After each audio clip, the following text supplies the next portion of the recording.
Welcome to Comfortable Lies. It's me again. This being the 10th episode of the season, and as I decided the season would be 10 episodes long, I suppose this is the season finale. I will start this project again come January after the holidays are over. And until then, if you need a Comfortable Lies fix, there is a whole playlist full of Comfortable Lies videos. So on with the show, so to speak. Tribalism. A few weeks ago, I did an episode, a live episode for the network called Vibe Your Tribe, where I explained how content creators, as digital marketers, as online store creators and producers, we need to find the people that, I guess you could say, get the cut of our jib, the people that our message speaks to. And I identified these people as our tribe because they are on a similar mission as us, be it creating content or selling items online or teaching people how to do things in a virtual setting. That these people, they speak our language, they understand our message, they share our message, they share our mission. I identified these people as a tribe that surrounds itself with everybody's individual success being important to everybody involved in the group. As humans, community is important to us. It's how we succeed the best. I think it goes without saying that doesn't mean that there won't be shitty humans who do shitty things. I remember when I was in university, I had taken an archaeology class, and I don't even know if the professor's still around. I'm pretty old, so he's got to be damn near ancient. He was in his 40s when I was going to school, so he's got to be at least in his 70s-ish.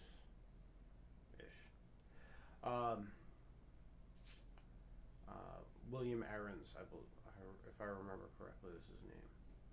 And he spoke a lot about ritualism versus ritualization. And the reality is it's the same thing with tribalism and tribalization. Where tribalism, finding your community, finding the people you speak to, finding the people who are on the same mission as you, that want you to succeed. These are very good and beneficial things to society, just like having rituals where you create observation-based behavior patterns because they work, and create a ritual around it so that the observation-based behavior pattern, even if no one observes the point of it, it preserves the behavior. Boiling water after collecting it is a ritualism. We live in a world where we have clean water, but when water falls from the sky, you're going to boil it before you drink it because it's just not safe, or you're going to filter it before you drink it because it's just not safe. This is a ritual. This is a ritualism. Ritualization is more of creating a religion around an idea, I suppose is the best way to put it. Ritualization does things like it gets people sacrificed on pyramid tops. Ritualization is inherently fetishistic. in nature. Not meaning in the sexual term fetish, but in the obsessive and predatory term fetish. And the same can be said for tribalization. Tribalization is very cult-like behavior. The leader can never be wrong, and if it seems that he's wrong, you just don't understand. Much like how people talk about an infallible, all-knowing, and all-powerful God, and yet there's suffering in the world. There's injustice in the world, and it goes unanswered, and the only answer is, well, you don't understand how God works because he works in mysterious ways or what have you. And that's a ritualization. It's using the ideas of a tribalization, a social idea, and creating an entire fetish, an entire mythos around that social idea. A perfect example of this is political parties. Here in the United States, we had this little election at the beginning of the month, and technically it's still going on as far as the government is concerned. As far as the people are concerned, well, we have, as a people, America has cast their vote for who they want to be the commander-in-chief of the military. That being said, the two major parties, and they are tribalizations of politics right there, presented their candidates, and both candidates were big, giant, floppy piles of shit. I can't reiterate this enough. They're both fucking garbage. And people who belong to either one of the two tribes will sit there and make excuses for their choice, their tribe's choice. And I'm not going to go into the particulars. I've gone into the particulars about how both candidates are pieces of shit in more than one video. But what's important is the reaction that the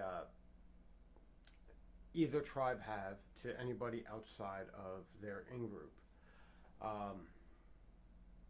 And that is the toxic behavior of tribalization. Tribalization is just as bad as nationalism. Nationalism is a form of tribalization. Not only is nationalism a form of tribalization, but even within the nationalist tribalization, there are sub-tribes and sub-tribes under that. And those are where our political parties are. They're not based on the growth, the success, or the moving forward of anyone or anything. They're obsessed with maintaining power and empowering the tribe. That's what makes it a tribalization. That's what makes it toxic. That's what makes it a problem for human peace, human freedom, and human prosperity. The contrast was the tribe that I was talking about, where there's a common message, and the people who are involved in the tribe are not about destroying other people, but rather only lifting up the tribe. Anybody else who is lifted up in that process, well, good for them. But it's not about being destructive, which tribalization is solely about destroying your enemy.